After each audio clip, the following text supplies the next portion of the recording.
Extra time in retirement? Hey, what should you do? Hey, thanks for tuning into this quick little segment. I'm just a reminder of when you have extra time, if you want to create that extra time, how do we connect purpose to it so that we can enjoy longer, healthier, happier lives?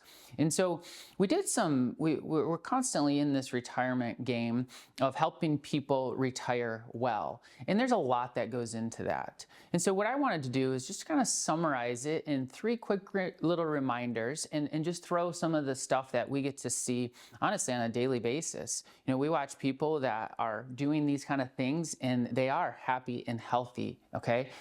Then we, are watching people that maybe don't do those. And now we have to start coaching them into some of these opportunities because having this happy, healthy, wealthy life is important, not only for you, but all the people in your influence, okay? So the first thing is stay socially connected.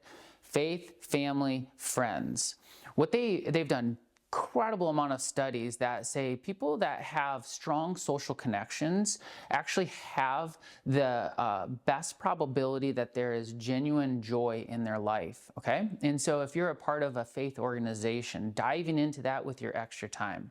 If you have family, making sure that you never go too long without those touch points.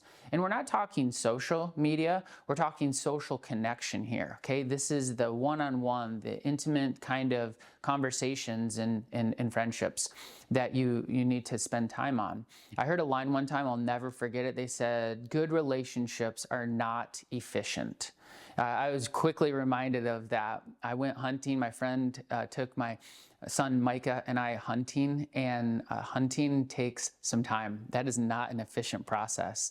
And I was just so appreciative of him being so willing to, give up so much of his time.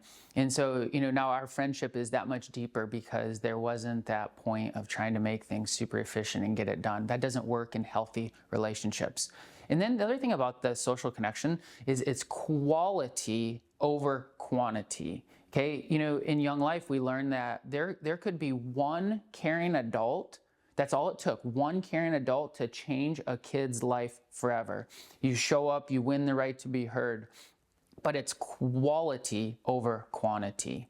Okay, the next thing is that regular physical activity. Just move, okay? And there's so many opportunities out there. Your list of Northern Michigan outside activities, pickleball is bringing some of those activities inside. That sport is blowing up, and I know why people love it. They get to move, they get to be socially, they get to be active, they get to be competitive. But maybe go bowling. I mean, you could go snowshoeing, snow skiing, snowmobiling. There's so many opportunities in our beautiful Northern Michigan to get outside, to move, to exercise, get a part of some regular exercise, because that's going to increase your longevity. That increases your well-being of how healthy and you are. And so the studies prove that moving every day, even if it's a little bit, it's consistency over the amount actually. Okay. Then the third one is that purposeful activity. If you want my favorite line, find a mission other than yourself. That is the only way, I think, to find real joy that the world and people can never take away when you just give it away. And so finding those missions, that unique genius that you were created to be and who you are, okay, when you use that for something other than yourself, bigger than yourself, there is a legacy that will never die. So that's a nice one. Being a lifelong learner, right? Get excited about, get curious about, get optimistic about, hey, I don't know what that is. I would like to learn more about that. And I have this extra time in retirement.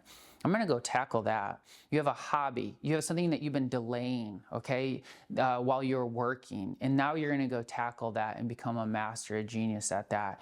Those kind of things looking forward is another predictor of a successful retirement.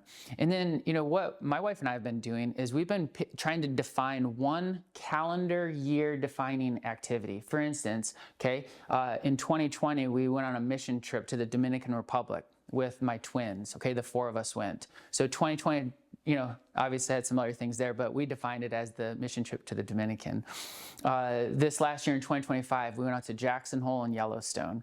And so by looking forward and saying, yep, I'm gonna have one clear adventure, it could be at whatever scale. I had a client recently that just took their son to the Detroit Lions game, spent a weekend. That's going to define their year together. It was a super memorable event. So when you plan your calendar, you put these things to look forward into it, you stay socially connected, you stay physically active, and you find a mission other than yourself. It's a great recipe for a successful retirement. Thanks for watching.